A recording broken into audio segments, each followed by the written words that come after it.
Welcome to the Warning Track Power Hour. I'm Dr. Andrew Scott. He is Dr. Michael Wortman, Esquire. On today's show, we'll talk about we'll end up towards the end of the show previewing the NFL's Week 15. We'll talk about the Chiefs in their upcoming game against Cleveland Browns.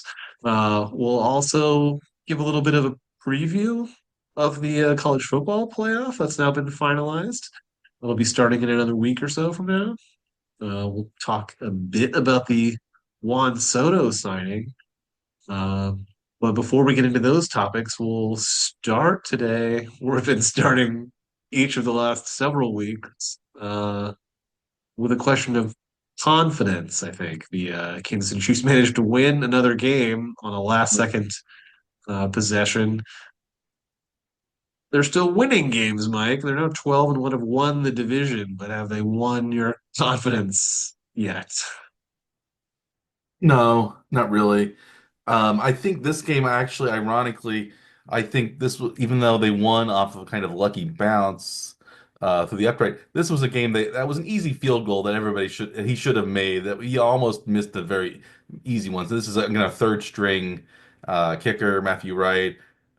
He had been very good up to that point, but he hooked this one and almost missed, like it was 31 yards or something like that. So very short, makeable field goal. So I Yeah. think him missing that would be more improbable than for sure, him making it. And I think the way the Chiefs won this game was less, the Chiefs drove down, they worked the clock, they made it down far enough, and they wanted to kick, they could have tried to score a touchdown to go up, I guess to go up five or so, with like three, with like 10 seconds left, but that's not the Andy Reid way. He wants it to be at the end, but he also risked losing the game that way. And this is what they risked. They did, I think they should have tried to score a touchdown, um, just because a you know the Chargers might have let them score, and Yes. I think you're not going to give up a touchdown that easily. And you don't have to rely on a field goal. Like maybe it's a 90% chance of making a 31-yard field goal. It's still a 10% chance of missing. But if you score a Yeah. touchdown with less than a minute left, I think it's a less than 10% chance that the Chargers are going to score a touchdown to go take the lead. So I think your odds might actually be better if you just try to score and not try to make it cute at the end because they almost had to pay for it. Yes, absolutely. I think the announcers even mentioned that possibility of allowing the Chiefs to score just so Mhm. that, the other team can get the ball back and have a chance themselves.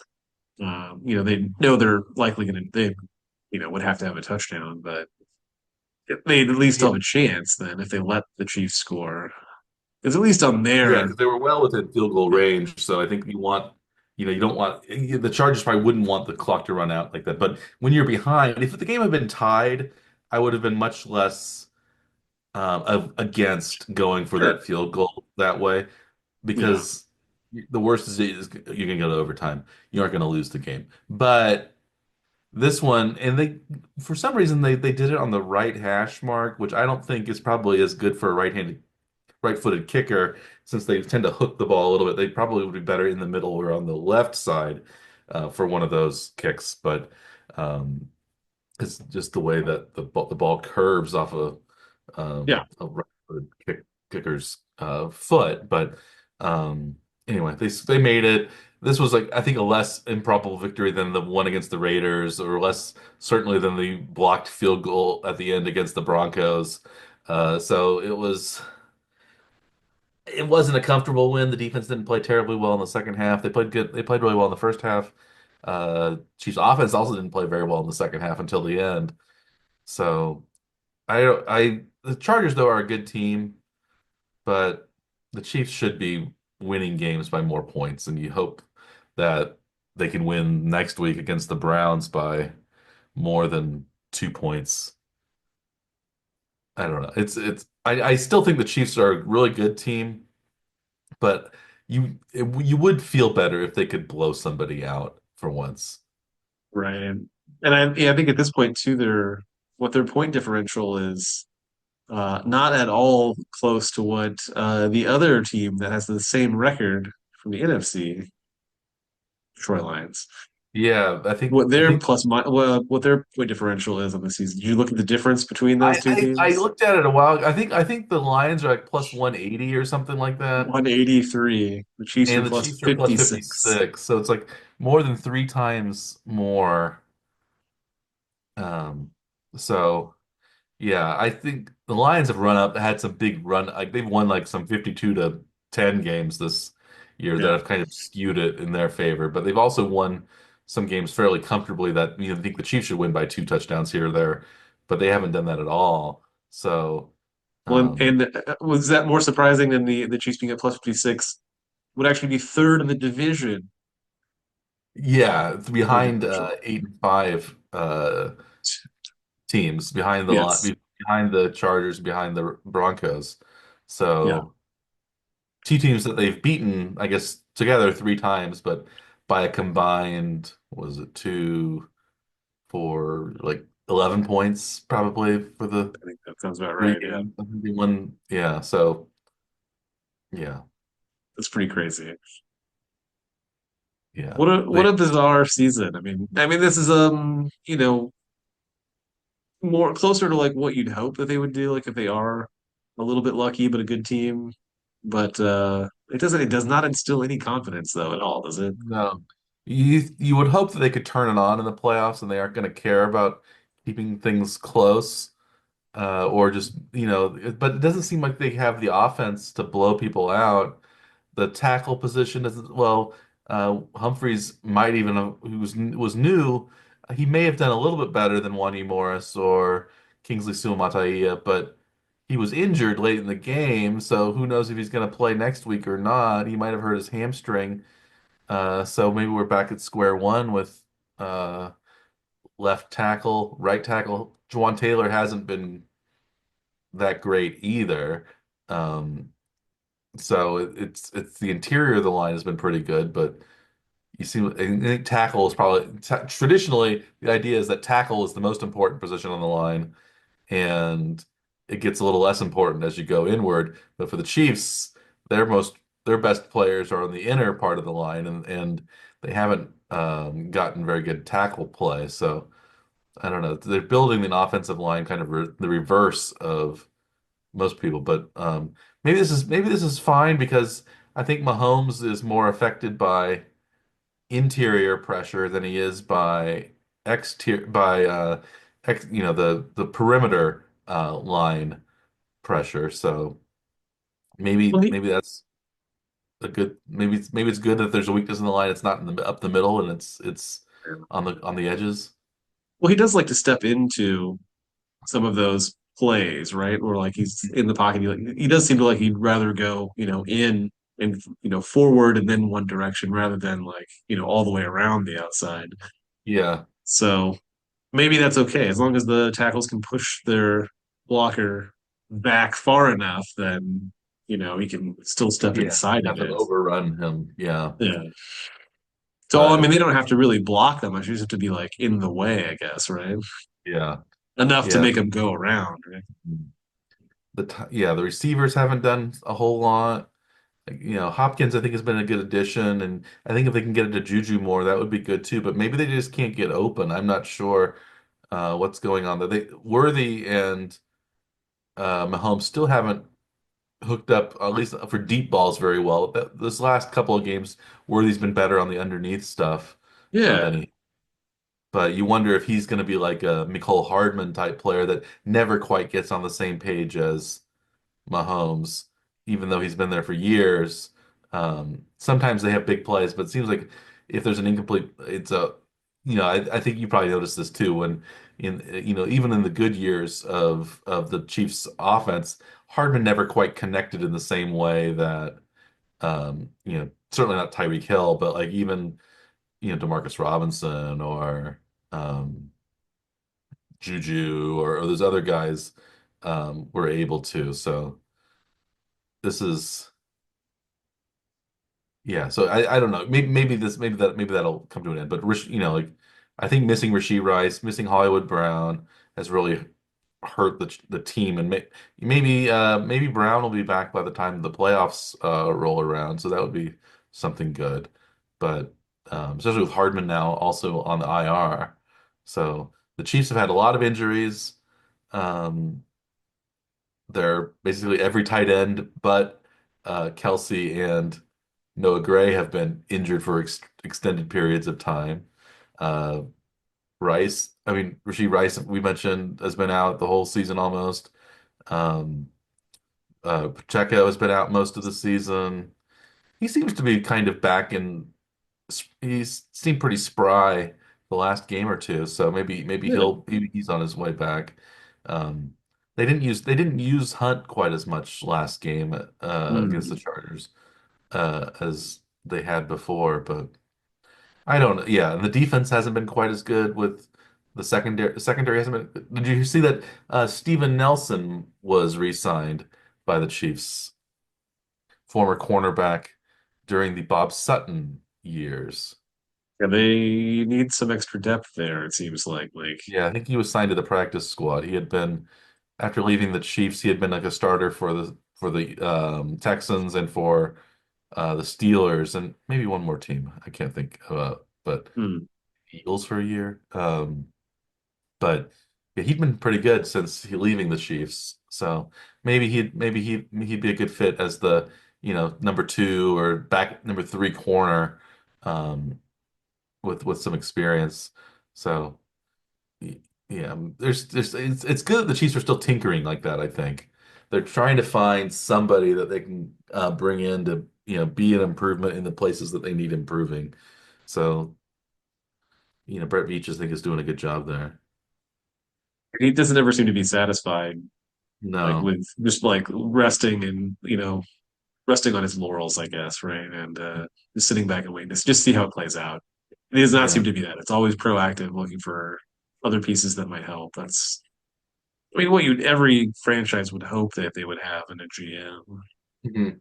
Yeah, I think he really wants this three-peat maybe more than, I don't know, not to say that Andy Reid doesn't want it or the other ones, but maybe they seem to be he's really going for it, trying to do everything because the Chiefs have a hard salary cap to deal with because, they're paying Mahomes so much money. They're paying, a lot of money to the interior line and to Kelsey and Chris Jones, of course, making a lot of money. So it's um, tough to find, and the salary cap is not as high as I'm sure the Chiefs would want it to be, Yeah, of or many of the course. teams would want it to be, because it's sort of set by the cheapest owners in order to cripple the teams that would spend a lot of money, so that the cheap owners can be seen as less cheap and more competitive that way. So I think so. Rather than just being better, they just yes, would rather keep the best from being that much better, right? Yeah, Yeah. yeah. And so you wonder what teams like the 49ers are going to do next year when Purdy's going to cost a lot of money. Are they going to uh, pay Purdy that much money when they are already paying a lot of money to their top position players who, McCaffrey and Debo and Brandon Ayuk and uh, George Kittle are making a lot of money. Right. Trent Williams is making a lot of money. So how are they going to afford $50 million a year Brock Purdy? Do you think so? This may maybe a transition. Do you think the 49ers would trade Purdy to another team so they could draft a quarterback or they could get a quarterback on their rookie contract? Like would uh for example something, some quarterback that hasn't quite worked out or maybe like Anthony Richardson or somebody like that who's been a little up and down. Would you trade Purdy to the Colts if you were the 49ers for the upside still of Anthony Richardson, who's been up and down his first couple of seasons? But would you consider doing something like that? Because the 49ers have proven that they can, win with a variety of different quarterbacks. Basically, just Would need you? a competent person back there. So Yeah. I don't know. it, Do you think he would be a realistically, comp? it's easier to work with just to make a change to one contract than it is to make a change to six. right? So it probably actually is from a GM perspective, it's a great concept. Like you should just do that, especially if you can trade for maybe a competent player and a host of picks in the same at the same time. Yeah, you should probably go ahead and do that, right? Yeah. I don't think it's a bad idea, Mike. I think it's probably a better idea than probably what they will end up doing. Yeah, I think they'll pay Purdy a lot of money and then they won't be quite sure what to do with the rest of their roster. And I think Yeah, it's Purdy's a gonna be very good tough. player, but he's also somebody I think it's unique that somebody like Mahomes can win with a depleted roster around him because of the salary cap. And um, again, Mahomes isn't making, he's only, I think he's like the 10th highest paid quarterback or something right now. So he's not even making that much money compared to some of these guys. But, there's going to be a lot of questions about, I think Josh Allen's starting to make a lot of money too. So and the Bills have been pretty good with Josh Allen. So like, you need to be up at that level. I don't think Purdy is quite at the level of Mahomes or Allen or even Burrow or somebody like that, but he's maybe we've seen what happens when you pay Kirk Cousins a lot of money, you're paying Aaron Rodgers a lot of money, older quarterbacks on the downslope of their career, but they're still getting paid like you know top money. There's not a lot you can do if those quarterbacks struggle. Um, so Yeah, some of those speaking of players the are being 49ers, paid for what they did rather than what they're going to yeah, do. yeah, we'll talk about Juan Soto. He's going to be probably paid for what he's going to do, but also for what he did. So he's probably gonna he's probably the end of that contract is not he's not gonna be he's gonna be making a lot more money than he deserves at that point. Although who knows what inflation will do by that point. Um but yeah, back to the 49ers. The 49ers finally won a game. They beat the Bears pretty handily in San Francisco. Do you think San Francisco has a shot at the playoffs still in the NFC West? Well, the Seattle's division been isn't playing really well, and the yeah, Rams have. the division isn't like salted away by any means, but but yeah, Seattle seems to be like taking a hold of it. So it's not going to be an easy route, but they still have a shot. Yeah, Maybe you don't want to keep them out, count it out, but yeah, it's getting pretty tough at this point though. They dug themselves a bit of a hole, and I mean they had some injury problems and some contract issues at the beginning of the season that might have cost them a game or two, but that yeah, you can't complain about that at this point. I don't think, right? So they uh they need to they just win all their games basically. they probably have to win out, I think, to make the playoffs. Yeah, I would say probably. I think, or what are they 6-7 right now? Is that I believe so. um, yeah. Speaking of the Yes, NFC West, 6-7. Yeah, two uh, games out from Seattle. 2 games out. Seattle is 8-5. And they have two division games left. They have the Rams this week at Dolphins, Lions at home on right before New Year's, and then at Cardinals to finish the season. So That's a tough schedule. that's not an easy route, but they probably need at least 3 wins, probably more like four to have a shot at it. So Yeah, I think they they have probably to get need by to. the Lions. I think they need to be 10-7 probably to make the playoffs in that division. The way it's going. And yeah, they would need to beat the Lions. They'd need to yeah, win out, I think. But speaking of, we mentioned the Rams briefly. They beat the Buffalo Bills, which was great news for Chiefs fans because now the Chiefs are another game ahead of Buffalo. Buffalo has dropped to 10-3, and Buffalo is also going to be playing next week against the Detroit Lions in Detroit. So it's conceivable they could lose like 2 games in a row, and if the Chiefs would win um, against Browns. the Browns and then against Texans in 2 weeks. If they won those two Yes. games, they would have 14 wins and therefore not be able to lose 4 games in the season. So they could rest their players the rest of the season. They could the final uh, Both games. They could 2 weeks take two against full games off. Christmas Day against the Steelers, and then the next Sunday against the Broncos. That's the best case scenario. Do you think that's going to happen? I think it'd be hilarious if it happened, mostly because the league would be so angry if the Chiefs didn't start anybody on Christmas Day. That would be I mean, how furious would the league be if that were the case? Yeah, that would yeah, they had this big game that they could play. The Steelers would be happy probably because the Steelers would also be able to challenge for the number 2 seed that way. Uh, Yes. they're tied right now with Buffalo and both at 10 and 3. The Steelers um,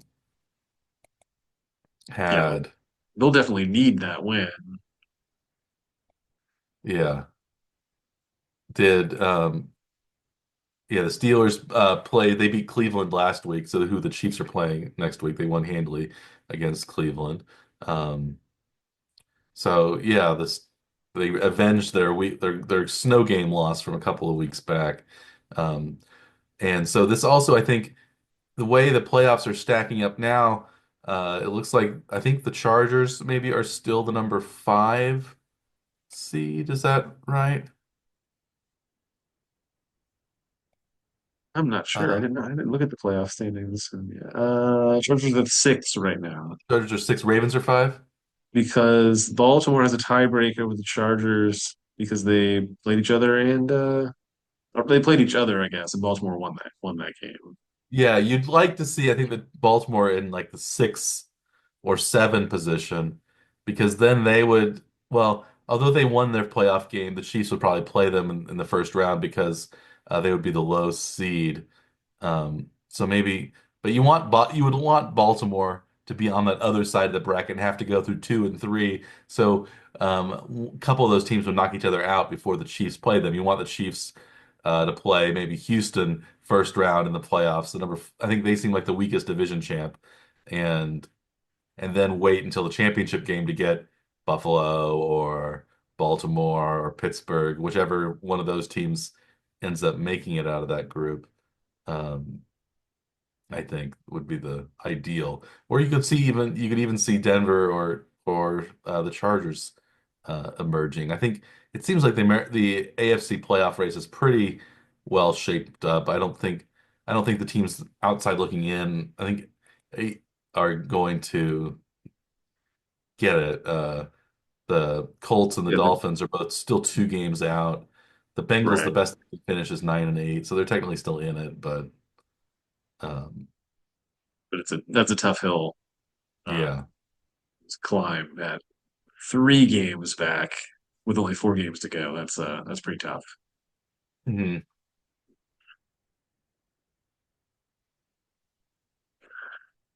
Yeah. So speaking of some of those other games, should we talk about our locks of the week and how we did? Zoom?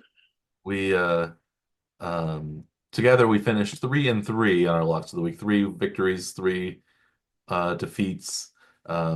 I was, however, 2 and 1, and you were 1 and 2. Should we go? You want to go through your losses first, Dr. Scaff, and then we can get to our victories in the locks I of mean, the week. not particularly, but I will Recap do it them in that order. It's for just our legions because. of fans here. Yes. Let's see. The first game I picked was the so I went all overs this week in my 3 picks. Uh, well, and they were all close, but 2 of them didn't quite make it over. The first one was Cleveland at Pittsburgh. It was a weird, more different game, I guess, than I expected. I thought it was going to be more high scoring. I thought Cleveland would be able to put up some more points, I guess, actually, but ended up being Pittsburgh ended up winning at home 27-14, which gets them to 41 points. The over-under was 43 and a half, so they fell just a field goal shy. Um, I didn't really Yeah. look at like the outcomes. I didn't. Did anybody miss a field goal or uh anything especially late or something that like Oh, would have helped me here, Mike? I don't Yeah. recall any missed field goals in that game. We can. look it up, but it seemed to be. I watched a little bit of it. Had to work all weekend, so I wasn't able to pay attention as much as I would have liked. But um, no, Cleveland missed two field goals. See, there you go. Two missed Cleveland field goals. two missed field goals by Cleveland. One at the end of the first half and one right after the beginning of the second half. Huh? Yeah, See, there it is. well, so So they should have gone over, you but can blame Dustin Hopkins yeah. for your you can send your grievances to Dustin Hopkins, care of the Cleveland Browns, and I'm sure you'll get your money back. The money that I didn't actually spend on this. Speaking of my money back that I want back is why did I bet on the Tennessee Titans? They are so unreliable, but they were also playing at home against even more unreliable but liable seeming Jacksonville Jaguars led by Michael McCorkle, Mac Jones. Uh, Both teams were pretty inept in this game. It was a 10-6 defensive struggle if we put it in a euphemistic way. But I think it's more of an offensive struggle, is what it turned out to be. And so I had Tennessee minus 3.5, but they lost by 4 points, 10-6 at home against the Jaguars. Um, Will Levis didn't play particularly well, and n nobody on the Titans was really able to do a whole lot. So, although Levis didn't throw any interceptions. Mac Jones actually threw two interceptions. Uh, So, but Tony Pollard had over 100 yards on the ground. So you're wondering what happened to the in Tennessee had two interceptions. I don't think there were there any fumble recoveries? What were the turnovers? Were there maybe it was Jacksonville scored 10 points in the fourth quarter, so they had a fourth quarter comeback in Yeah, that game. I they was did not paying. nothing for 3+ quarters and then Yeah, the Titans won the had game. more total yards by a little bit. No, the Titans it was about the same in total yards. They had a few yards passing. Um, they were only sacked twice. They didn't lose any fumbles, so there were no turnovers, but they only scored 6 points. So and they actually Yeah, forced two Jacksonville turnovers. So I don't know how they lost that game and how they only scored 6 points. It was just offensive ineptitude, I guess. yeah, But it must be. Yeah, um, they only managed 4.4 yards per play, which was considerably less than what Jacksonville had, and they're not very good either. So yeah, that's usually not very good. yeah, I don't know. Yeah, that's doesn't look like it was a very good game. But I assume because you had a bet in this game that you watched every minute of it on television Yeah, every. no, it was a game that I had just tuned in to occasionally, and I was working most of the time, so I didn't watch that game. The only game I actually watched the whole game of was the Chiefs against the Chargers this weekend, and I watched some of the Monday night game, the Cowboys Bengals, and I guess I watched some of the Thursday night game as well, but I was busy most of Sunday doing work for court that I didn't actually end up having a trial for. So it was a lot of work for nothing, but the work I probably wouldn't have had nothing had I not done the work. So it was one of those deals. But so yeah, my lone anti-lock of the week was Tennessee. Um, Losing to Jacksonville by 4. How about your second anti-lock of the week? Well, you did mention the Monday night game, and that was where my second mislocked game was apparently. I had the over also in the Cincinnati Dallas game. Then Cincinnati ended up winning 27-20. There were some pretty crazy plays at the end of this game. I don't know if you were Yes, watching at that point I or not, was. but um, yeah, they ended up falling only 47 points. Over under was 49.5. So again, a field goal A shy. field goal. Yeah. I do want to ask about one particular play in this game, though, and that's the blocked punt that Yes, it was. basically decided the game. Do you think that's a strange rule how that works? As the if a blocked punt hits the defensive team, then it only then becomes a live ball. I think as long as it goes beyond the line of scrimmage, it's just treated as a regular punt. Yeah, So a regular but punt the over the line of defensive team already touched the ball yeah, before, like after it touches the foot. Why does the line of scrimmage make a difference? I think because I think you could just also have just a really bad punt that only went 10 yards. Yeah, I think maybe technically a blocked punt actually has to be blocked behind the line of scrimmage because then it's no longer a punt. You don't get negative yards. You only get yards for punting if it's beyond the line of scrimmage. So I think that's why. I like that rule because I think it creates a little bit of chaos. And I mean, do the players even know where they are on the field? Like when that happens, like do you think I think they? they know whether they're beyond the line of scrimmage or not. Um, most of them. And Yeah, this was sort of a Leon Lett uh, sort of reincarnation, I think. Do you remember that game when it was I think it was Miami against Dallas in the 90s when Miami also had a field goal that was blocked, but it went beyond the line of scrimmage, and then Leon Lett for the Cowboys slipped and kind of touched the ball and then kicked the ball into the end zone and Miami recovered it. And so Miami ended up winning that game.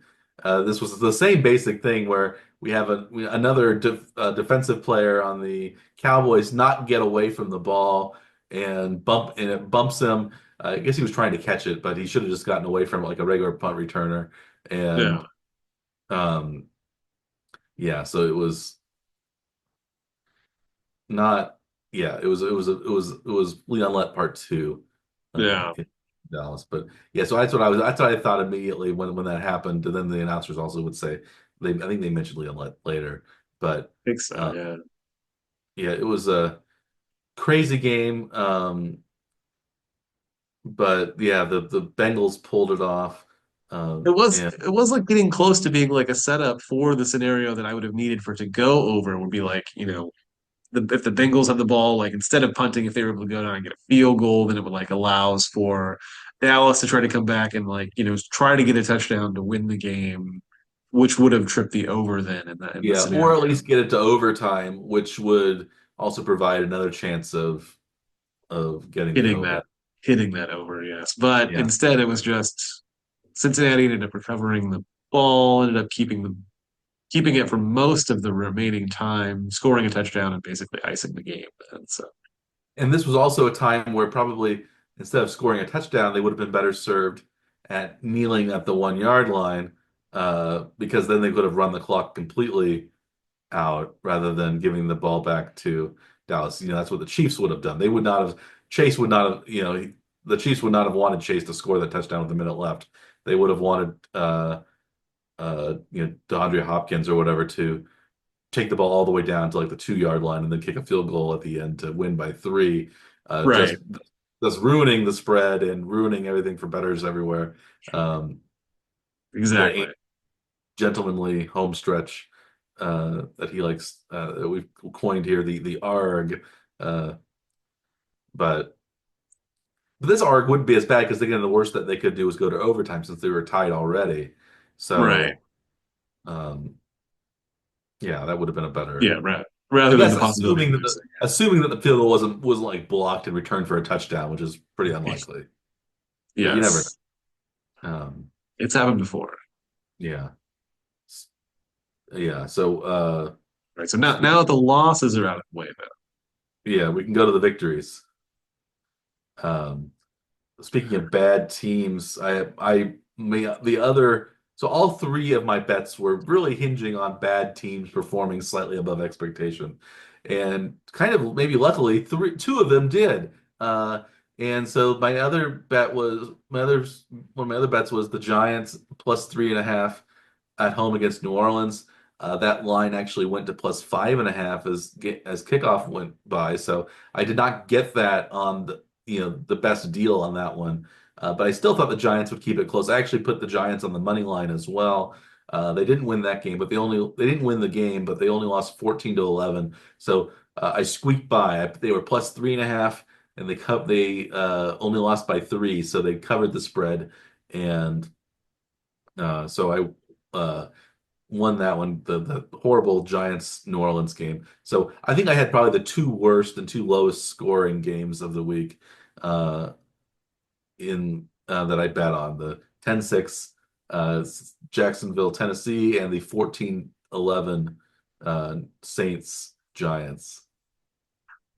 Yeah, when you revealed your strategy last week, I really I was having a hard time getting behind you there, Mike. I thought maybe these weren't your best picks, but you still managed to go 2-1 this time. 1-1, yeah. I I don't know I where you find these things.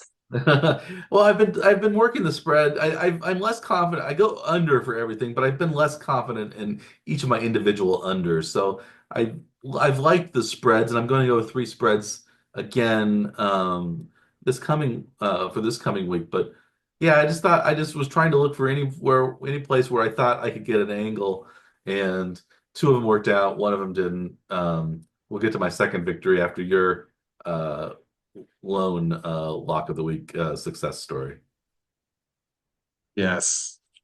Mine my lone victory was in the Jets Dolphins game.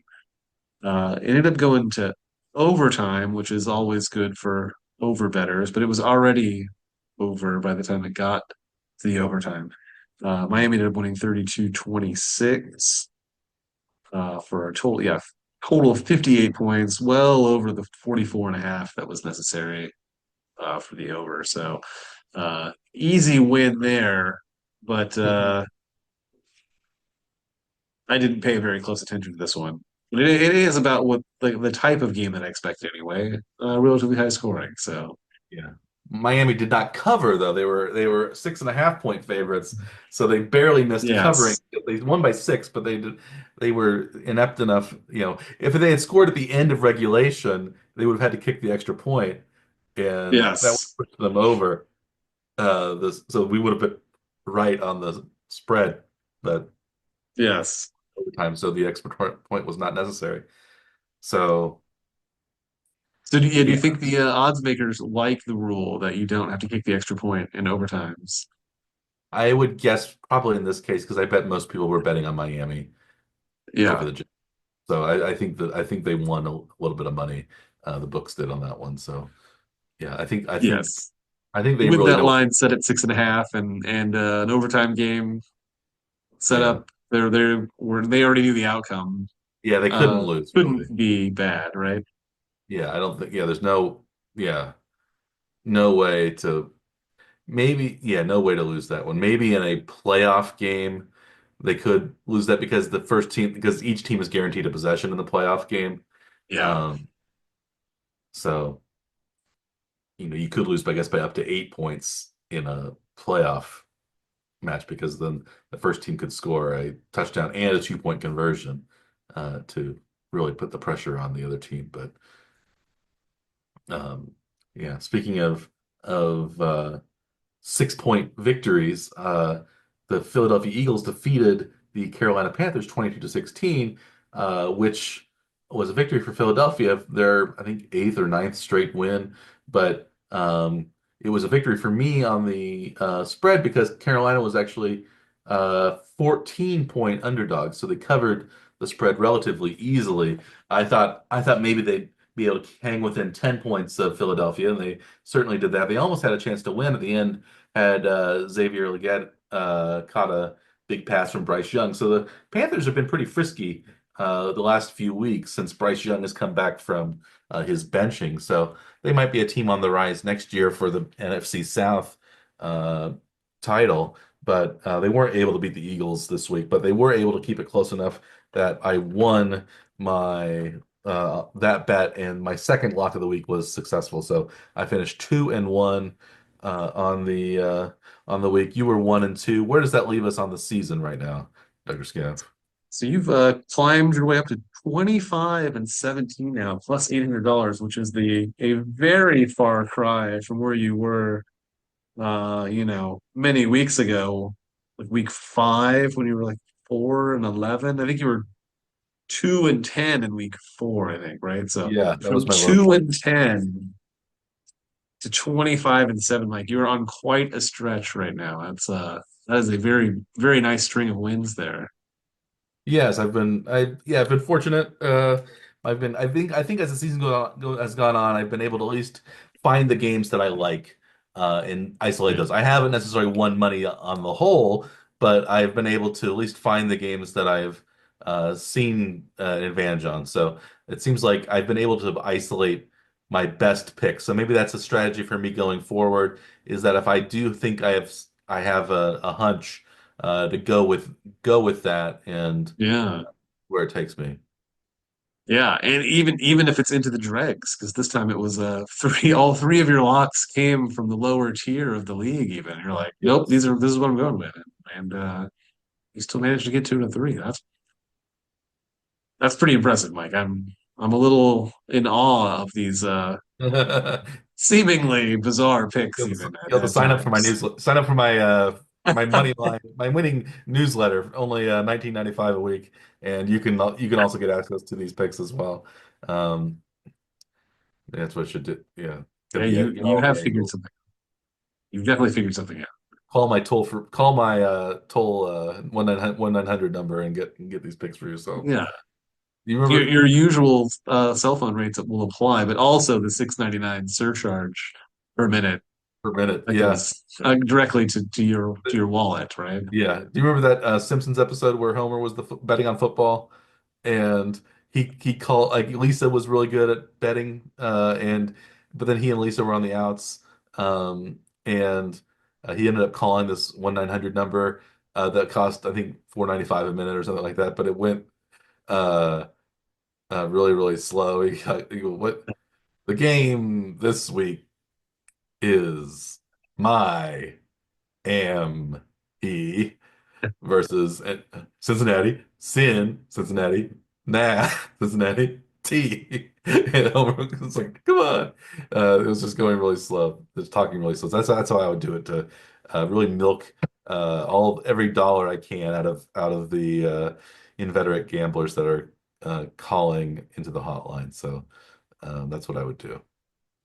Seems like a pretty viable strategy. I don't know. Speak very slowly, or maybe just Why are speak. you not already doing this, Mike? That's my question now. Well, we don't want our Warning Track Power Hour episodes to go past 3 Not hours. on here, on your call-in line Well, for your for picks of I the need to week. make my call-in line first, then I'll have it. But Maybe the call-in line's only open between the time that we record Warning Track Power Hour and when we air the Warning Track Power Hour. Maybe yeah, I that gotta wait during this that time out. before we reveal the picks to the world, then they can get Oh, access to these picks early for 6.99 a minute. yeah, that would be a good idea. So Wednesdays usually they could call in and Yes. get my insight. So yeah, But 25. this week I'm not sure if you're gonna be answering the phone because it'll be your birthday. Is that right? It will be my birthday, yeah, tomorrow, Wednesday, December 11th. So Happy birthday, Dr. Werman. oh, thank you, sir. We're both now the same age once again.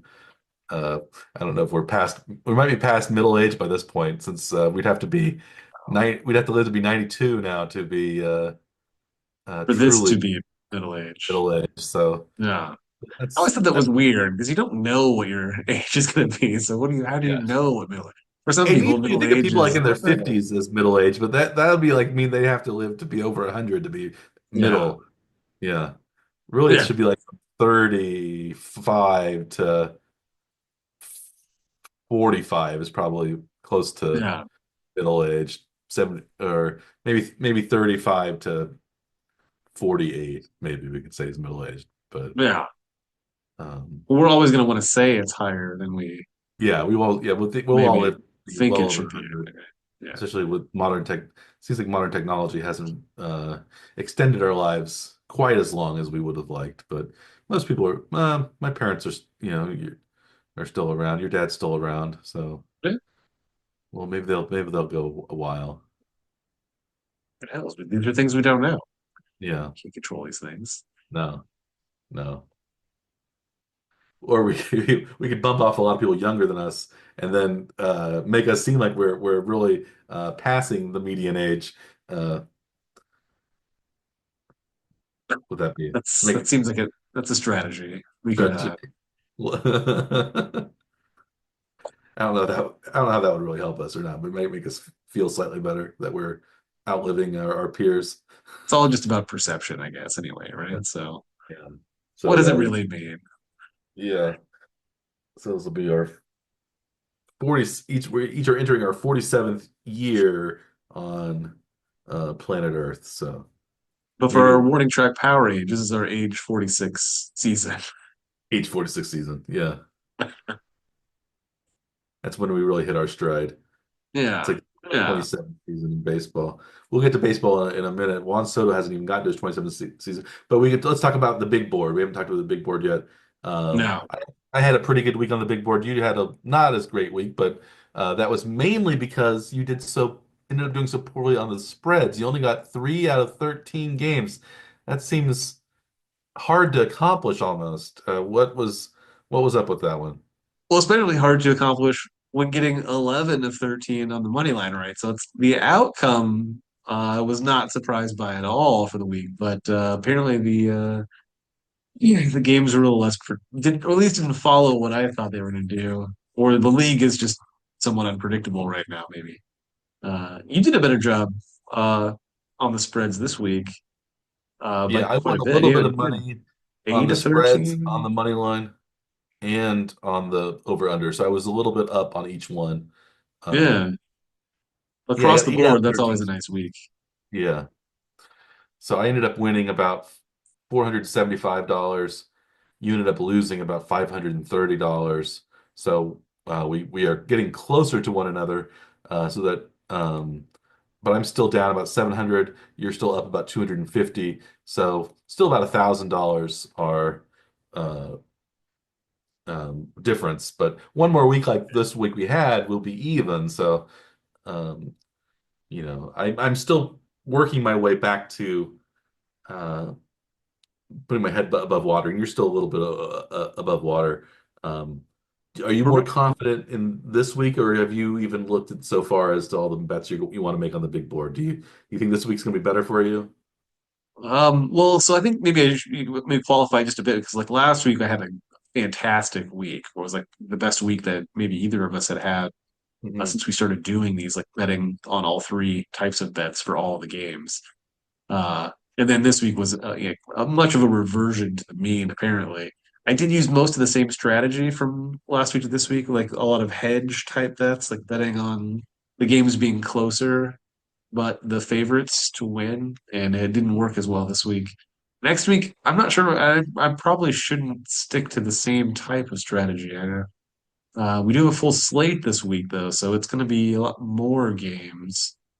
Yeah, the higher volume, Yeah, so 32. that has favored sort of, me in the past a little bit. Like you've been pretty good at making individual picks, but the volume betting seems to be on slightly Yeah, in my favor so far. So yeah, that might be.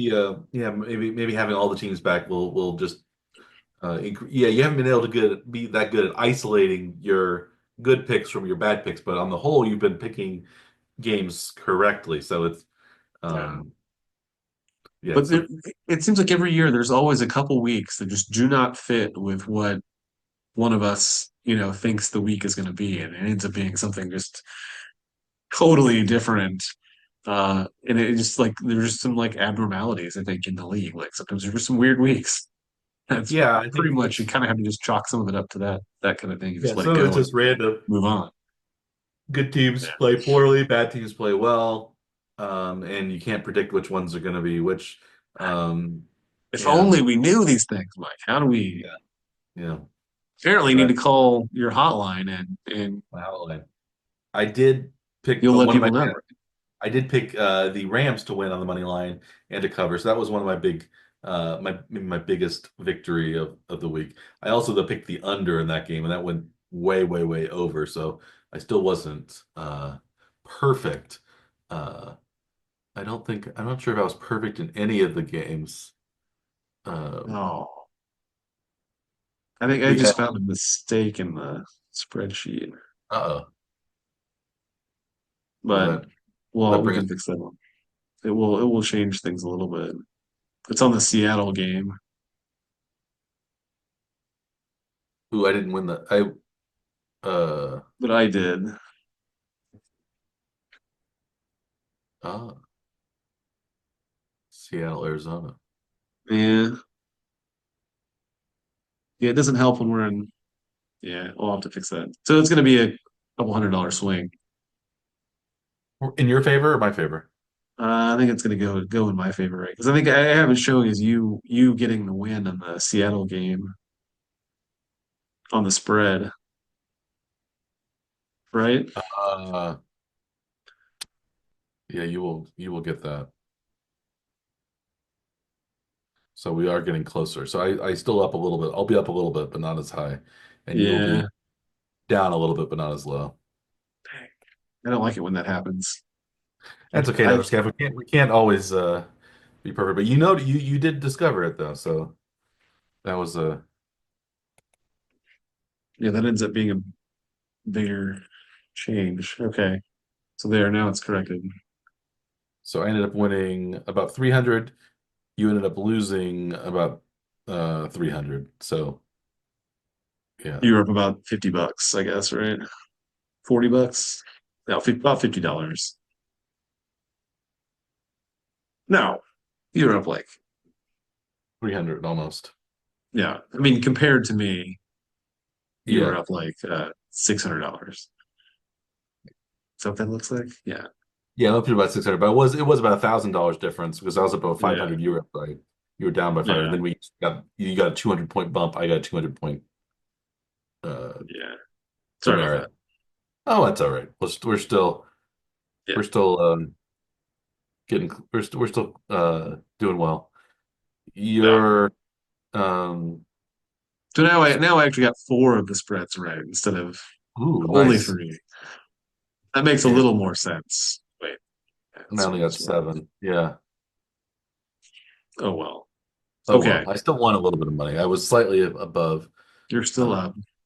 I'm still yeah. down, but not quite as much on both ways. Yeah. Sorry. So, well, speaking should we move on then? Since our should we move on to baseball and talk about somebody who's way up in the money now, and that is Yes. Juan Soto, who just signed with the New York Mets at for 15 years. Was it $765 million, $51 million per season? Um, yeah, he got a lot of money, Mr. Soto.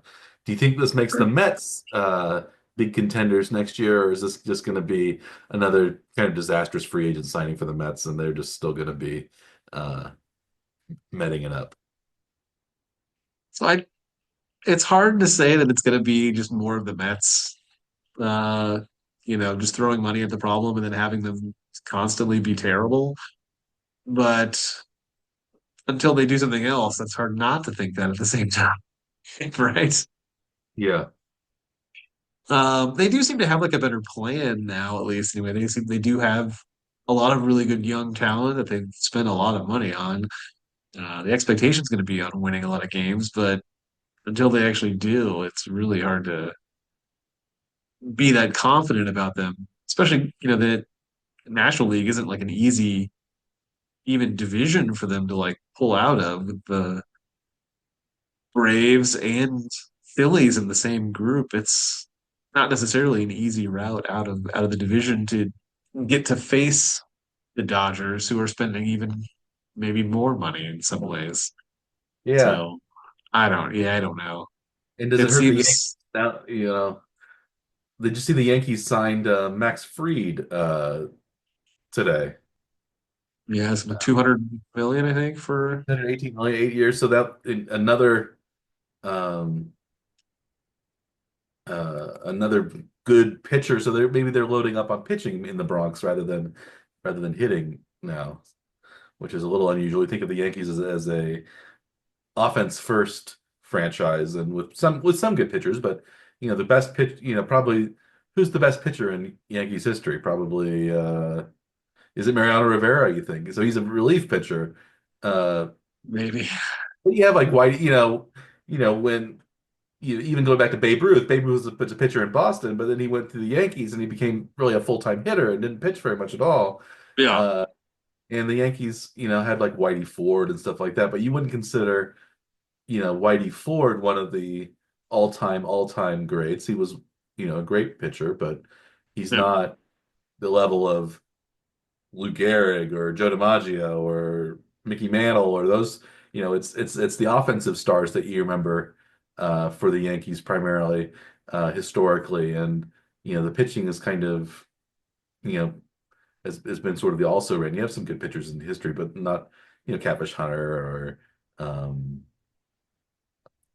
Mike Messina pitched for a while for they would hire like Roger Clemens. They get like journeyman or washed up or like great veterans at the end of their career or whatever. But Yeah. I mean, like um, what like Andy Pettit was there for a long, Pettit long was there time, for a long but time. he was never like the top of the league, like every No, year, kind of consistent player. I mean, he was no, really good, but no. It's yeah. You think of the hitters for the Yankees. Hmm. yeah, even and like basically every era, even like their not so great eras, like the '80s, like Don Mattingly was still, Hmm. yeah, who you remember from You had that? like Ron Guidry was good for a few years. Yeah, In there. But yeah, it was the hitting that was when Ricky Henderson and Dave Winfield. It was the hitting stars were the draw in New York, and yeah, it's I guess that's also maybe traditional American League strategy is to get the hitters, traditional yeah, National League strategy is to get the pitching, but now with the DH in both leagues, maybe that's going to go away. yeah.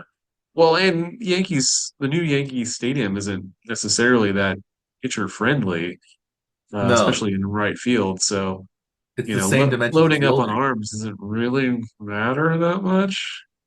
It seems like you just need to load up on bats. I don't understand why they Well, maybe aren't loading on. making sure that they don't land all of these stars. Like, are you surprised that the Yankees lost the bidding war to the Mets in this era? I a Is that little does this bit. spell the end of the Yankees era that we knew from like our childhood to now?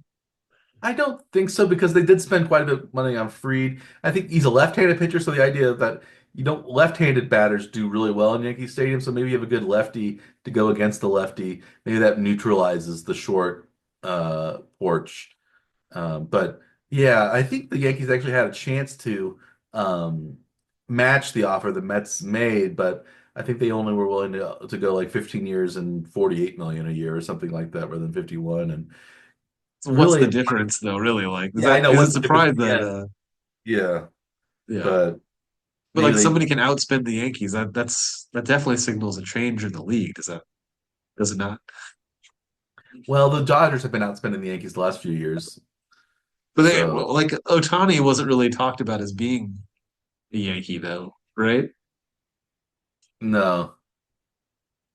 Like it seems like just in general, like the Japanese players kind of prefer to stay on the West Coast. Hmm. It seems to be pretty friendly there, I guess, right? Yeah. For like the Japanese imports. Yeah, yeah. I guess there were the Yankees haven't had a lot of success with their Japanese player. Matsui was pretty good for the Yankees for quite a few years, Absolutely. but Hideki Irabu wasn't so great. There are a couple other guys who the Yankees don't really haven't really. Ichiro played for the Yankees for a couple of seasons in the end of his He did, career. yeah. But yeah, they haven't really had that Asian pipeline in the way the Dodgers have.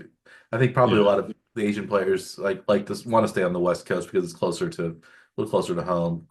Yeah. More, maybe more media coverage there. So, um, so maybe the Yankees are going to get more European baseball players when that pipeline opens up. Yes. Absolutely.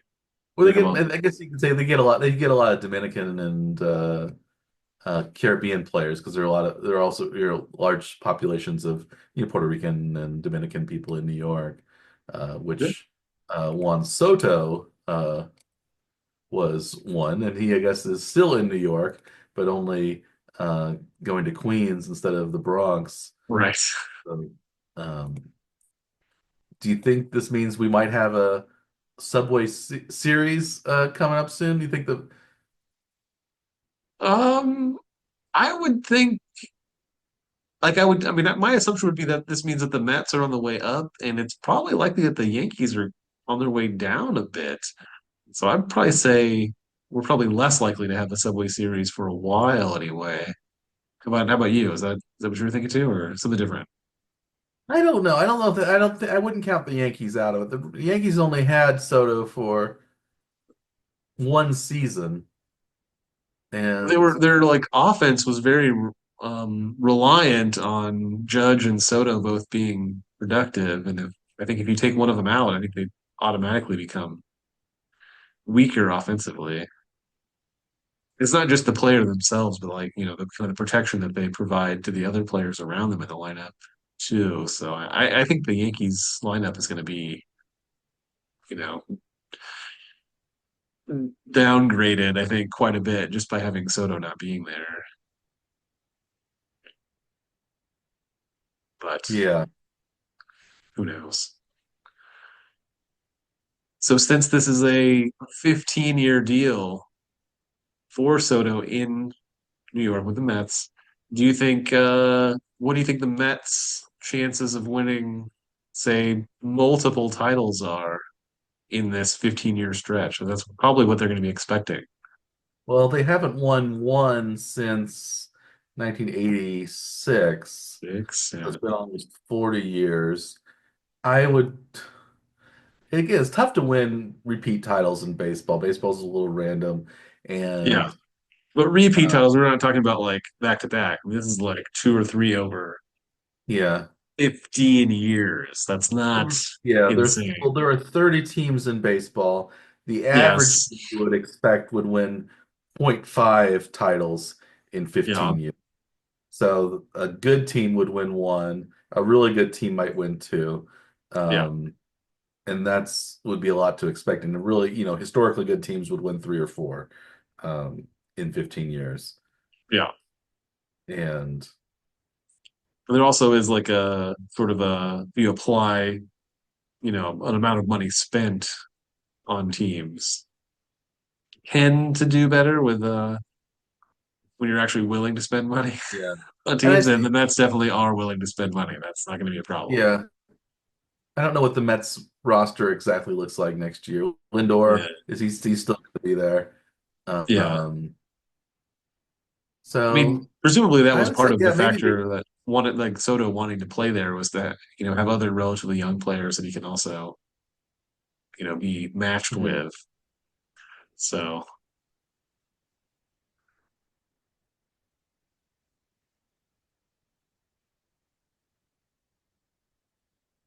Yeah, yeah, it's hard to say. I think maybe they could win two or three, but I would say they're more likely to win zero than they are to win two or three, would be my yeah, guess.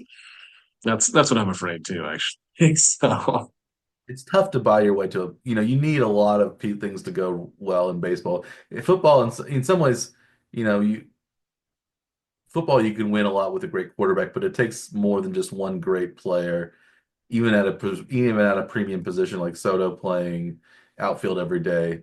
Um, yeah, it's a lot of times it seems like it's more about who you acquire at the trade deadline that may Mhm. impact your season more than who you acquire in the off season, though, too. Yeah. Is that Yeah, fair? so yeah. So the Yankees offered 16 years at 760 million and the Mets were 15 6 765. So 5 more years. 5 more million more dollars, one fewer year. Yeah. Man, that is a lot So of money, Mike. speaking of a lot of money, should we talk a little bit about the college football playoff? Sure. Uh, that was designed to bring more money into college football. Having the playoff expanded by three times what it originally was. It had been a 14 playoff the last several years. Now we're up to 12, which features three rounds of playoff games.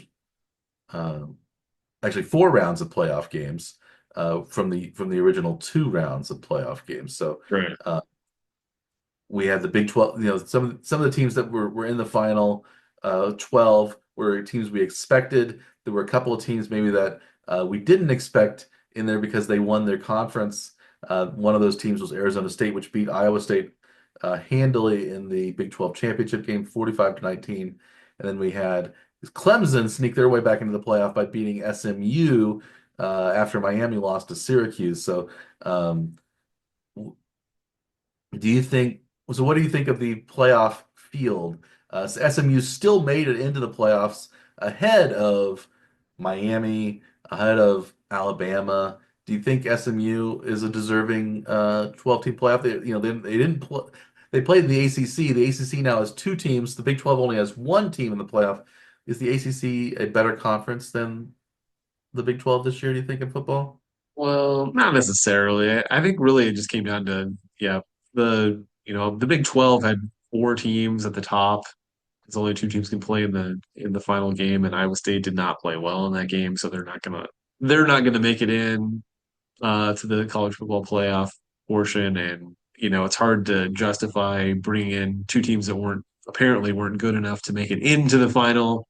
Uh, Hmm. then why would they get to play in there either? So yeah, I don't think it necessarily means much about the conference differences, but I think it was just an unfortunate way that the Big 12 conference shook out.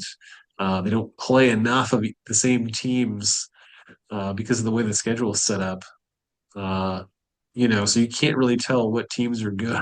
Like the best in the Yeah. conference when it get to the conference championship game to decide who goes to this next round. So I think it's more of a failure of this call of the conference uh, system itself, for at least Yeah. in the Big 12, as to why maybe the two best teams didn't make it out of the conference and into the college football tournament. So I don't actually know much about the ACC. I don't follow Yeah. the I don't ACC follow them very that closely closely. either, but So I don't I I think, don't I don't even know if I could predict who I thought would be better between SMU and Iowa State. I have no way to compare them at all. So I don't yeah, I don't, I I don't know think if the they're more conferences, deserving or not, but they had one fewer loss, I think, on the season than Iowa State did. So yeah, uh, then just on that alone, I guess sure they should go on, and Iowa State should. yeah, But I'm glad to see Alabama not in it, though. That's all I'm yeah. really happy about.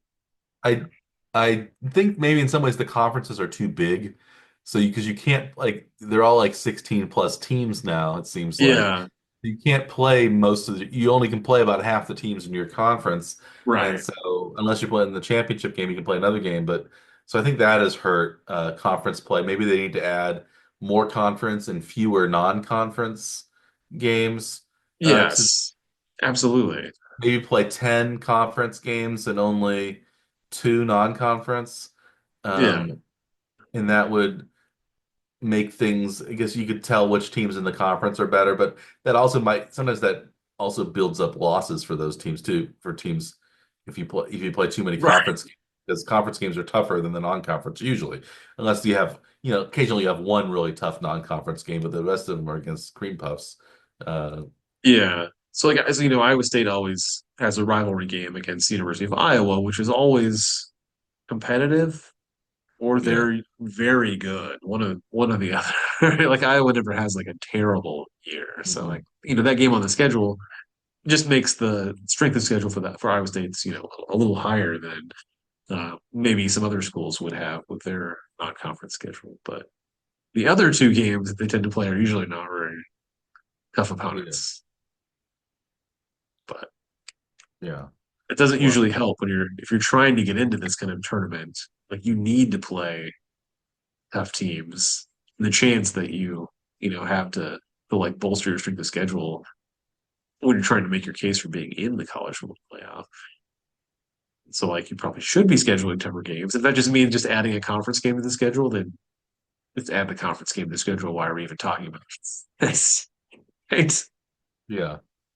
I don't Yeah. I don't understand how some of the conferences are so slow to make it more favorable for the members of the conference to advance into these more national tournaments. And they don't always seem to be prepared for it. Big 12 has always been, They're usually a year or two not that behind what smart. they need to do, Yeah. and then by the time they catch up, they're still a year or two behind. because it's already advanced again. Like here Yeah, we've gone one from a four-team playoff, which didn't exist a few years earlier, even, and now we're in a 12-team tournament. So by the time they figure out like how to prepare for a 12-team tournament, it's going to be 18 or 20 teams. yeah. That will be very long. It'll just be a couple of years, right? I don't know how. Yeah, I don't know how long the 12 team will last. It might go to 16. I could see that Yeah. uh, pretty quickly. Why not do 16? Because I think the NCAA Yeah. tournament is 64. I guess they have like 68 technically now, but that bracket has been really, it seems like perfected over the years. And you would think that they could do a 16 bracket. That would be, I guess buys are nice, but I think you also want to see those teams play a home game if you're going to do home games. So you can get Ohio, you can get Oregon another game against Iowa State at home or something like that, or against Alabama at home, or one of those teams. But I guess maybe they think the buys are a big reward. But so we have four teams with buys. That's Oregon, um, Georgia, uh, Arizona State, and Boise State. So, do you think so? We were going to reveal our picks next week, but do you have any early kind of inklings where you might go? Who do you think is going to win the national championship? Do you think it's going to be you think Boise State has a chance? Do you think Arizona State has a chance, or do you think it's going to be one of the kind of blue blood teams that are in it? Yeah, so far I haven't spent a whole lot of time thinking about this. I don't watch a whole lot of college football. I don't know how much college football you've been watching recently. You used to be a big college football guy. I don't know if I you was. I haven't had. still are. I am, but I just haven't had enough time to. Yeah. With other people in my life, I can't just spend a whole day Saturday watching football. Like maybe I would if I Knowing that you're going to be spending all day Sunday watching Sunday. football. Yeah, yeah, Yes. That's just yeah, not fair. That's okay. yeah. More people want my time, so How dare you be so popular, Mike? That's yeah, yeah, yeah. yeah. They are they grudgingly give me the time on Sundays, but I think on Saturday, I have to spend time with usually both Marie and MJ doing things, so. It's yeah, there's less time to just sit and watch football like I did when I was younger, um, and single and not a parent. Right. Yeah. But I still think I don't know. I think I still like maybe my favorite is right now is Ohio State. Even though they lost to Hmm. Michigan, I think they have a So really good not shot at the championship. not going with one of the bye teams. No, I Not think yeah. well, Oregon has a good shot, but they've won a lot of close games. I don't know if they can keep winning. Yeah. Um, and most of the close games that they've had, they've won their biggest games at home. They beat Boise State by a field goal at home. They beat Ohio State just barely at home. So they aren't going to have that home game way out west in Oregon. So they're going to have to go down to a bowl, which is in the South somewhere, and closer to where these other teams are playing. So they might have to go. Well, they'll go I think they actually might have to go to Arizona and play in the Fiesta Bowl if they're going to play against Arizona State. Hmm. Um, or at least Arizona State will get a game in the Fiesta Bowl. I'm not sure if it'll be Oregon playing them in the Fiesta Bowl, but I think Arizona State gets a game in the Fiesta Bowl, which is their uh, or it's in Arizona. I don't know if it's their home stadium anymore, but um, Well, it looks like Boise State's playing in Arizona. Arizona State will play in Atlanta. oh, okay, Oregon will play in Pasadena, and Georgia will play in New Orleans. okay. And those are in the quarterfinal games. So the first game after the bye. So that'll be Well, I'll have to look. Yeah, I New haven't. Year's Yeah, Day, New Year's Eve and New I'll Year's have to look Day into for those that more games. closely Yeah. and see where things are going. But Yeah. So our So dear you're viewers, leaning Ohio State, you say? I'm leaning Ohio State right now. I would like Penn State to win because I went to Penn State for law school, Yes. but Penn State's usually a little worse than Ohio State, and I think they also were a little worse than Oregon this year. So I don't they'd have to beat those teams, and I'm not sure they can. So Yeah. um, they're a good team, but I don't think they're quite explosive enough on offense, and they don't quite have the lockdown defense that they would need either. So I would so Penn State would be my the team that I would want to win the most, but I don't. My mind is going Ohio State. I also think Georgia has a good chance, but their quarterback may be injured. So Texas and Oregon are tied right now for the lowest odds to win, which I'm a little surprised at Texas because I don't know if Texas even plays their best quarterback at quarterback. I think they Quinn Ewers do. is pretty good, but it's probably Arch Manning is going to be a better prospect I than would say so. Ewers is. So it's one of those things where, it's kind of the way college works. You just Yeah. start the guy who's older over the younger guy. But we've seen this happen before this point in the season when sometimes the quarterback does have to take over late and emerges as a major prospect during this time of year. It has Yeah, happened before. it happened with Alabama when Jalen Hurts was injured and Tua Tagovailoa took over. So, That's and right. then actually Hurts ends up having to transfer to Oklahoma um, later.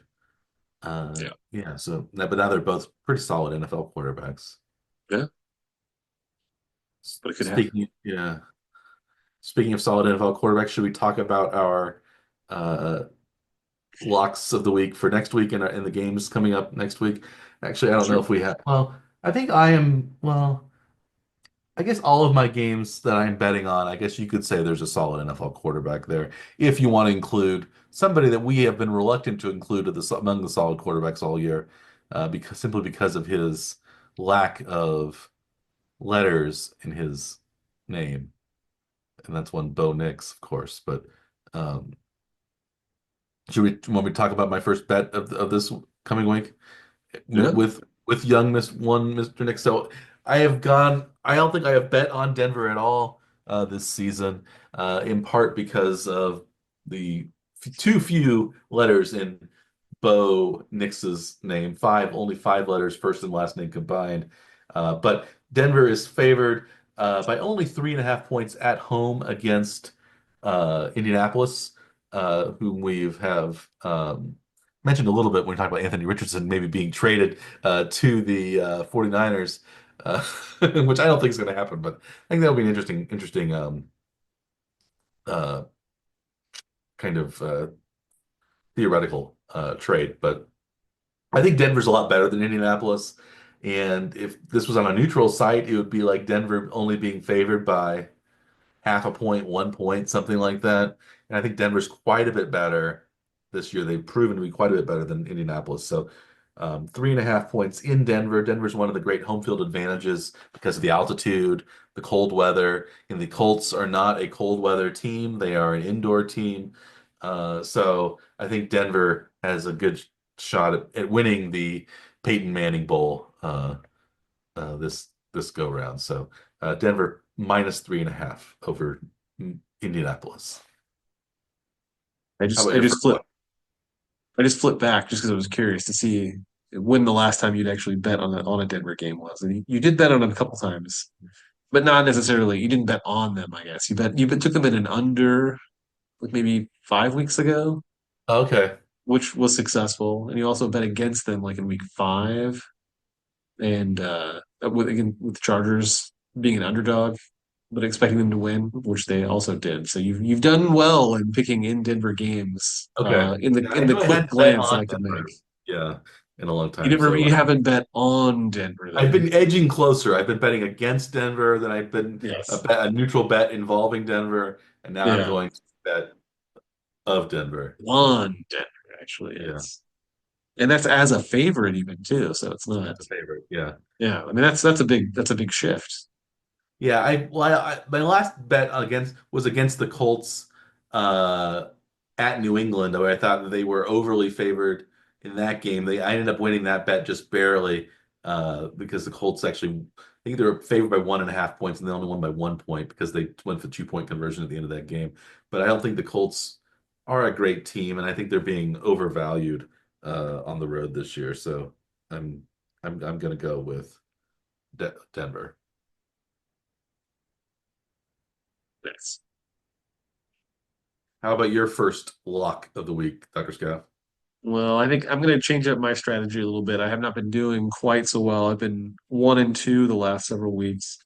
I think one thing I'm going to try.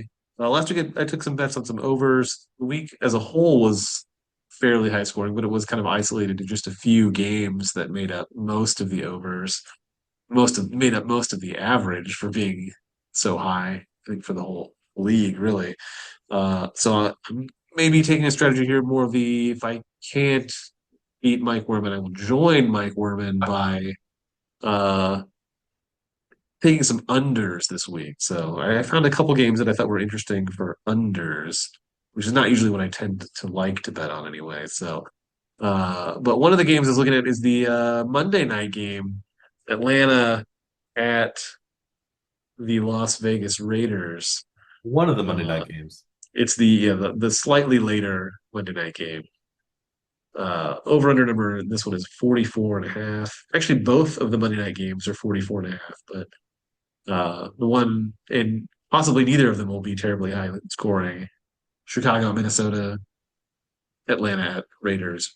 But I would think the Atlanta Raiders game is going to be Well, pretty low I would scoring. say so too. I would say Chicago, Minnesota would be higher scoring than if I had to pick one. Yeah, maybe neither of them will get to the over-under number, but it seems like the Atlanta Raiders game is going to be relatively low scoring. Minnesota's been I think, having a good offensive showing lately, so you think they're going to yeah, score points? but the Bears defense isn't terrible, No, and and the and like Minnesota's defense has been really good the last several years, but they're maybe not quite as good this year as they were the last couple of years. But the Raiders uh and Falcons both have maybe some quarterback issues. So I think the Raiders are going to be down to probably their third string quarterback. with Desmond Ritter, yeah. So that's probably going to limit their scoring. Atlanta is maybe contemplating going to their backup quarterback. I don't know. Have you heard about Pending. this? Maybe they should. Maybe if they took off Penix's first two letters, uh, they might be doing better. Maybe he has too many letters, Mike. Is that He's Penix. yes. Yeah. Make sure you pronounce that correctly. Yes. You have to be very careful there. Yeah. There are some viewers with sensitive ears out there. I'm sure he's never. I'm not sure as growing up, Michael Penix never heard any funny. Never. It's the first I've heard of it. Yeah, yeah. So they have that. Yeah, I think I tend to think that's a good bet. I'm gonna bet under because I'm gonna bet all of them under this week again, just because Yes.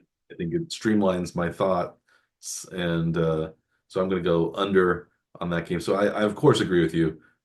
Good solid pick, Dr. Scaff.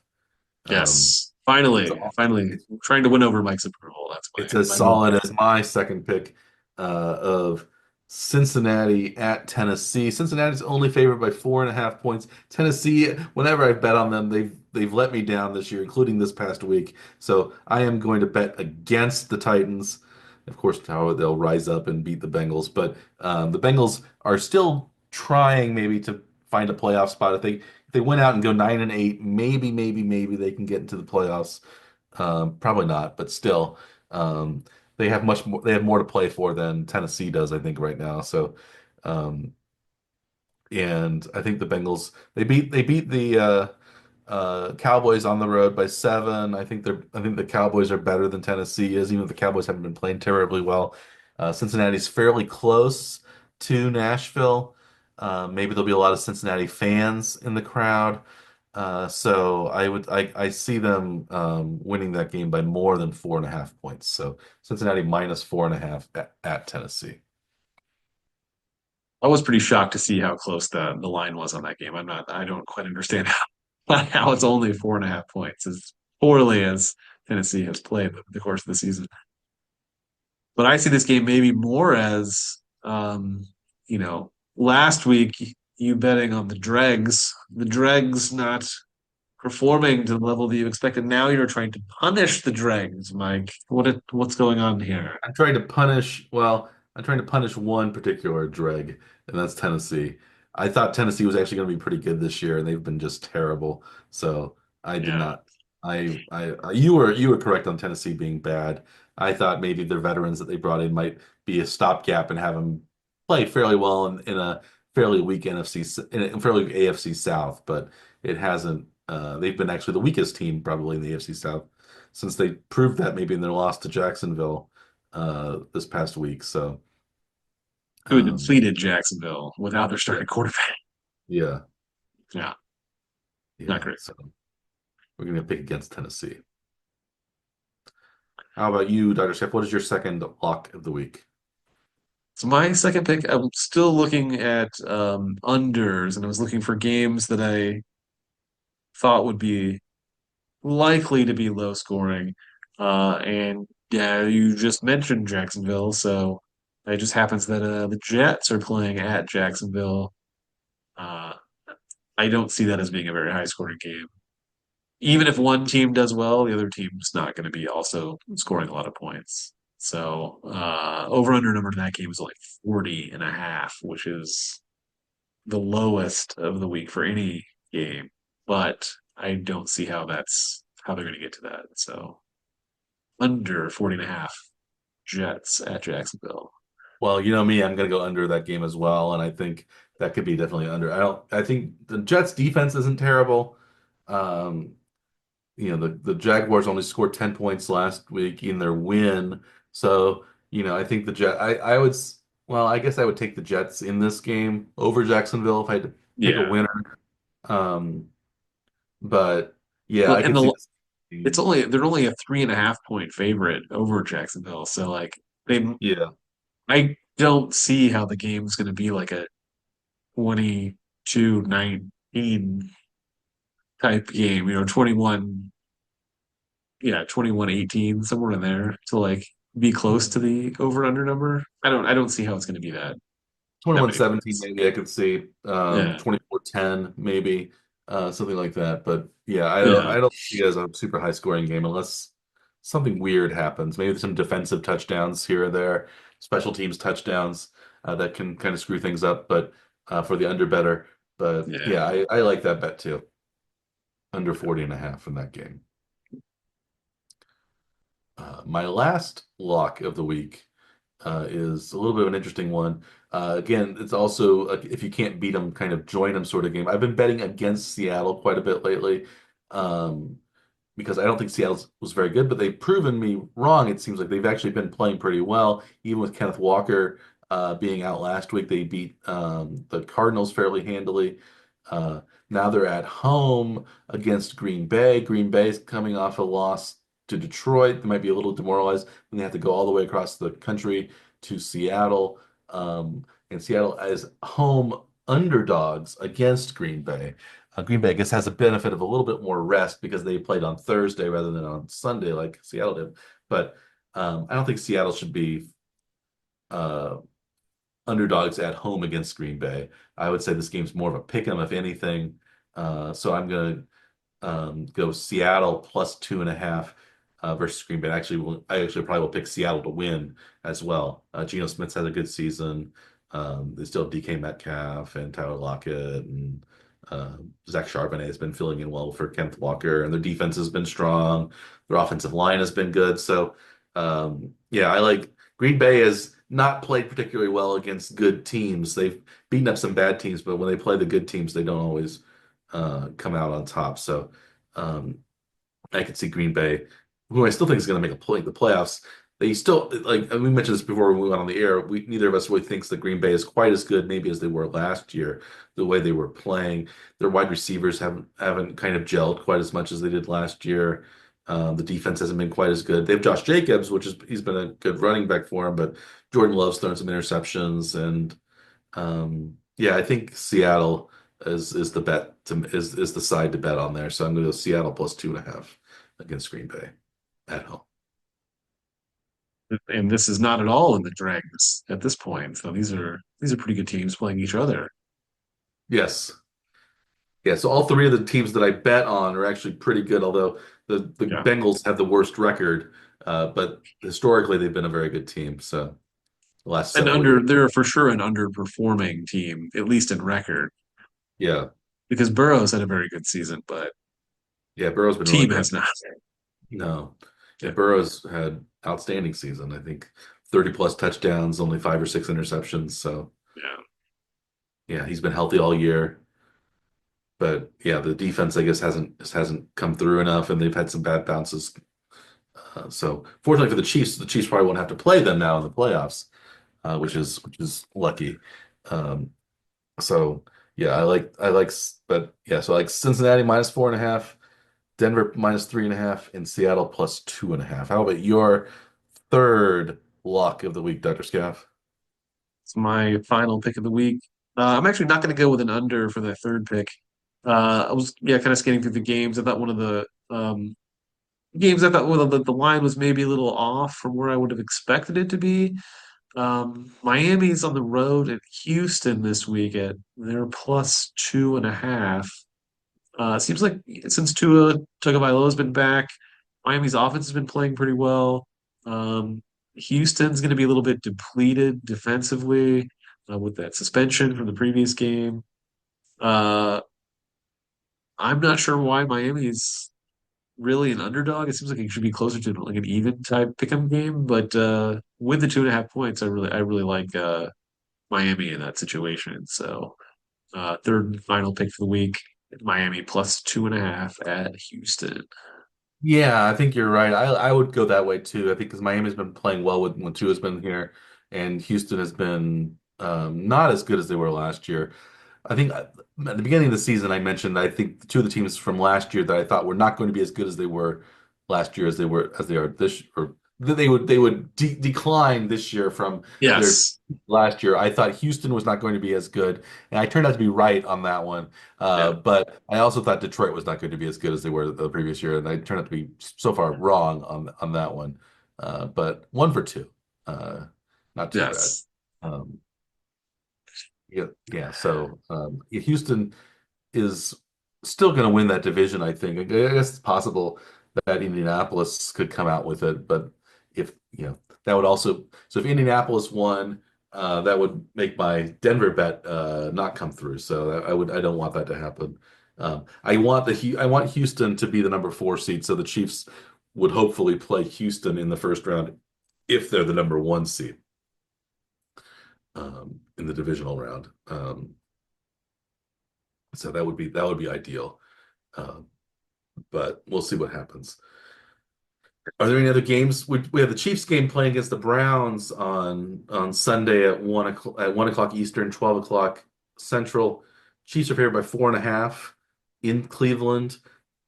What do you think of that matchup? It's these games are so hard to like look at right now. The Chiefs have been still managing to win all their games, and they've been playing them all pretty close. So it seems like from the betting perspective, the way to do it is to sort of hedge it again and actually, pick the Browns on the spread, but the Chiefs on the money line. But I don't know. I don't really want to do that. It seems like this should be the game where the Chiefs try to like right the ship. They're finally playing a little bit weaker opponent. They're not having to face like a division rival or a team that's at the top of their division. So yeah, man, you just really hope that this would be a chance for the Chiefs to win. Somewhat comfortably for a change. For Mike Orman's birthday. I mean, come on, a comfortable Yes, win, yes. right? Do it for your pal Mike. Yeah, I hope I'm going to be betting on them to cover because they can't keep not covering. I think if they don't cover, I just I want them to win outright. I think they need some easy games. I don't think this is going to be an easy game, but I think it could be a game where they could win by 10 points at least. I hope. I know Myles Garrett's very good on defense. I know Jameis Winston is kind of surprisingly good sometimes. So I think the Chiefs will have Yes. to. adjust and keep him in the pocket and try to rattle him a little bit. But um, I think I think the Chiefs are the better team. You hope Njoku doesn't go off because the Chiefs have had trouble guarding tight ends this season. But there's not a yeah. I think the Chiefs are the Browns did trade away their best wide receiver, Amari Cooper, although they have Jared Judy. He's been playing really well lately. Um, We've so seen him a lot when he was in Denver, though, so I don't. yeah, that's true. He's not an unfamiliar entity here. Yeah. So I just hope that the Chiefs might be they might feel a little more pressure at home than they do on the road even. So maybe they'll be looser on the True. road. There's also a homecoming for Travis Kelce, a Cleveland native. He'll That's probably right. want to have a big game. So yeah, I'm hopeful that this will be a non-nail biter and a non-nail biter in the Chiefs' favor, not where they get blown out, but where the Chiefs win handily. So um, that's what I'm going to be betting. I'm a big homer, so that's why I also haven't bet on the Chiefs in any of my blocks of the week because I think my um, brain is clouded by my fandom. So Yes. yeah, I think I think that's been a wise strategy for me is to stay away from the Chiefs when it comes to betting. I did bet a real money line bet for on the Chiefs against the Raiders, and I almost lost that one 2 weeks ago when I bet $100 on the Chiefs to win in order to win about $10 to $15.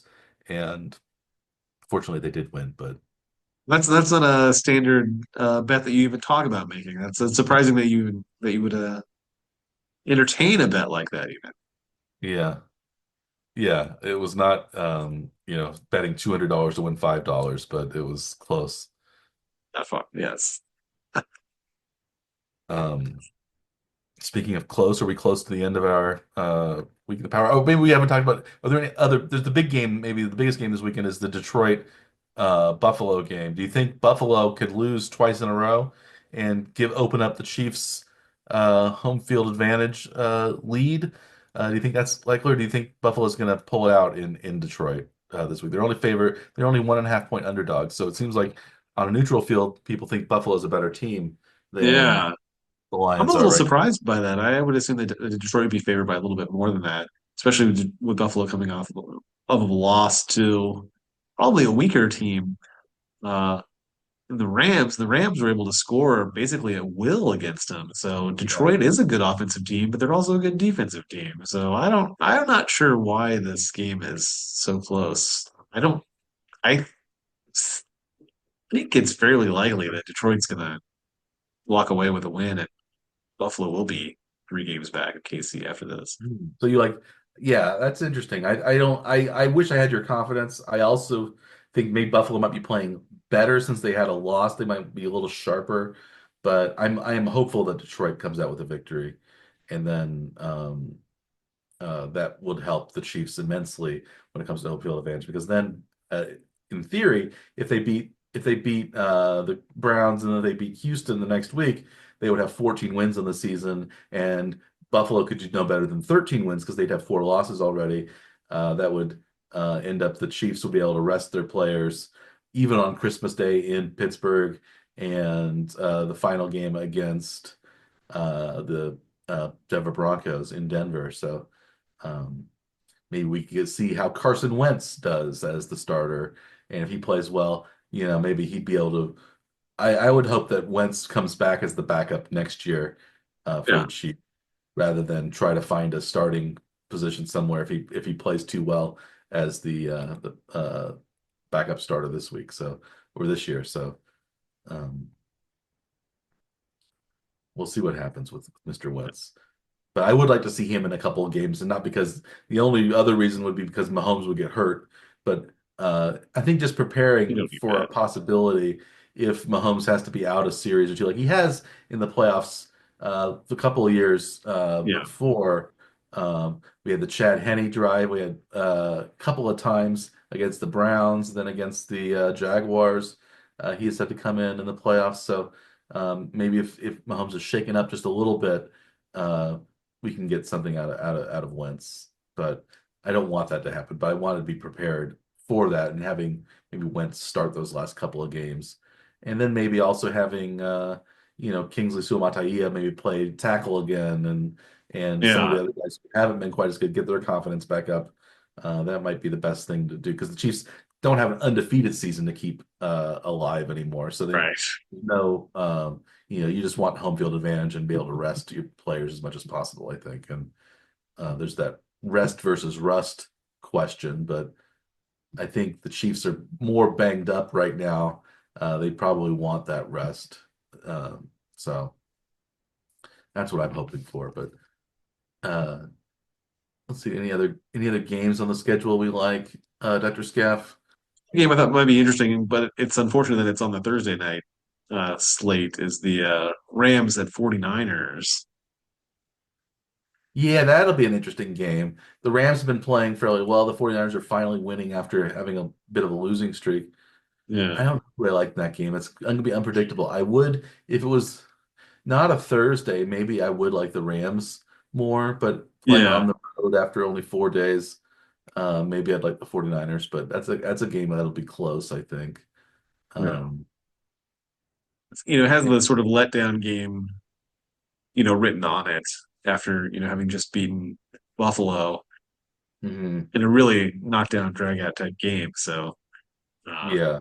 and then immediately be on the road to a division rival. It seems like that's hard to get, back hmm to your 100% before that game is going to start. So, yeah, I don't see how the Rams are going to play quite so well in this one as they did in the last week. Yeah. I But think that the may other, keep the door open for the 49ers then to yeah, find their way back into the division, possibly. yeah, I could, especially if Green Bay ends up beating Seattle, that would really what opens things wide open again. Yeah, Um, I think the other really big game this weekend is Pittsburgh at Philadelphia. That absolutely. one that's going to be I think a battle of Pennsylvania. Pittsburgh is 10-3, Philadelphia is 11-2. So that's would be huge if Pittsburgh could win that game. That would be huge for their chances at perhaps even also trying to get into the number one seed conversation because they still play the Chiefs.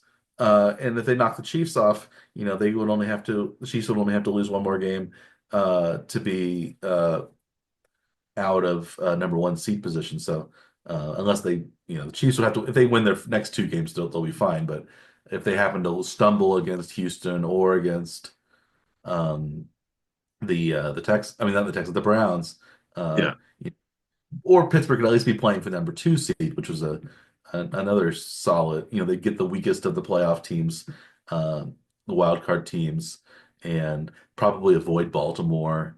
Although maybe they want to play Baltimore because they've had Baltimore's number yeah, recently. They still have another game against Baltimore left this season, yeah. um, so yeah, that'll be interesting as well. Do you like in that game? Philadelphia's favored by 5.5 in Philadelphia. Do you think that's a spread that's too high? I think maybe the spread is a bit high, but I'm not sure that I mean, I've been pretty fine riding with Pittsburgh a lot of the season after betting against them really early. But man, it seems like Philly's playing well enough that they should be able to hold on in some of these games.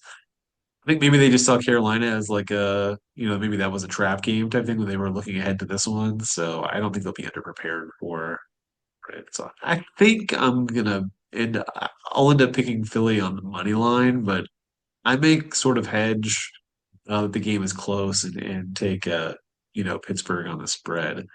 How are you thinking about betting this one? Yeah, I'm thinking maybe the same. Maybe the same. I would pick Philadelphia to win, but maybe Pittsburgh to keep it close. I might go for the upset since that would win me more money. Because I think it's going to be a close game. Yeah, But it's hard to say. But Saquon's been playing so well, and they've been running. But this Pittsburgh has this really good defense, but Philadelphia's been playing really well, so it's hard to yeah, say. It would be one of many games to look forward to next week, and um, so we have week 15 coming up, and then on the next week's Morning Track Power we'll review week 15 and talk about week 16. Uh, and we'll talk more college football playoff next week. We also might talk about a little bit more in the world of baseball if something pops up for the Royals or some interesting free agent happenings. Um, Anything else that we want to talk about before we sign off, Dr. Scaff? I don't think so. Yeah, I think what we've talked about, I think we're going to be making some picks next week for the college football playoff. Are we? Yes, we're making our bets for the college football playoff, at least for the first round of games, and then maybe Yeah, for the future bet as well. So you'll see what our expert picks are next week because we are experts, aren't we, Dr. Scaff? I think so, technically. At Technically, least we're going to say we are. I mean, you got your own hotline. I do. Yeah, Yeah, so I mean, what else do you need to be considered an expert, right? that's right. That's right. Yeah, my own hotline. Yeah, it works for. I've been hearing radio commercials. This is a little off topic. Have you been hearing these radio commercials for Trump watches and Trump fragrances as being advertised for the holidays? No, So if no, if I'm you go to okay with get, having not heard that. you don't want to smell like Donald Trump. I don't want to know what it smells like, so I'm okay not knowing. Has any other politician sold a fragrance marketed for them? I think it's interesting. I don't know. That's a thing I've not really considered before. Maybe that's something we need to if only we had a historian It's present actually in here, some ways a good idea and because I we think could get Trump into is some so research. polarizing that he has a lot of adoring fans who would buy whatever he's hawking. But he's also got a lot of people that really don't like him that would buy it as a gag gift for one of their friends, I think, as here's a Donald Trump cologne. Why don't you smell like him? Something like that. I think so. I think there's something that a lot of people will be buying because they really, really love it. A lot of people will be buying because they really think it's hilarious and dislike it. So, um, in a way, it's a good marketing uh, for him. But I don't Maybe think the it's worst era of the United States ever, Mike. yeah. Yeah, so I think you just go I think it's like get Trump watches or No, gettrumpfragrance.com. we're cutting this out of this episode. We're not talking about this on no. Well, you can cut it if you like. Uh, you can say censorship is live and well here at the One Check Power Hour, That's right. hinging on my freedom of speech rights. Impinging on my freedom of speech rights, I mean, yeah. Yeah. Um, Speaking of our freedom of speech rights, we assume we will be back next week and we haven't been shut down by FCC authorities or other government agencies between now and next week. So Very uh, possible. we yeah, we'll see you next time. As always, I am Dr. Michael Werman. He is Dr. Andrew Scaff. We are the One Track Power Hour. Please like and or subscribe to our YouTube channel or our podcast, which is available on many different podcast delivery platforms. Like I said, we'll be back next week with another exciting episode of hard-hitting and hair-splitting analysis. And um, we will talk about next week's NFL games, this past week's NFL games, and Major League Baseball and also the college football playoff, as Dr. Scaff mentioned before. So you have all that to look forward to. And if you're making bets this week, we wish you the best of luck, as long as your interests do not conflict with ours. Uh, so we'll it's also we're getting very close to the holiday season, so we wish you happy early Christmas and other Hanukkah, Kwanzaa, those holidays. I think Hanukkah begins on Christmas Day this year, actually, so it's a late. I think it's late this year. I don't. I'm not. Yeah, I'm not Jewish, so I don't. I'm not. I don't know when Hanukkah starts, or even I think a lot of Jewish people never know when Hanukkah starts either. They have to look into it. It's one of those movable feasts that we never quite know when it is. Like Easter. Like I never know when Easter's going to be. I know, yeah, I don't keep track of the lunar cycles enough to know Yeah, yeah, where we are. Yes. yeah. That's well, if you were a werewolf, you would have to, but I just you're outed myself as being not a werewolf, apparently. much to the chagrin of maybe some of our viewers. I don't know. Well, erotic werewolf fiction is in right now. Have you heard of Again, it's coming back that? around. So we've really talked about some good topics. We've talked about Trump watches and erotic werewolf fiction uh, and fantasy werewolf fiction in the War and Trek Power today. So maybe before we start talking about even more unseemly subjects, we will sign off this week. And as always, we at the War and Trek Power Hour will wish you a good day.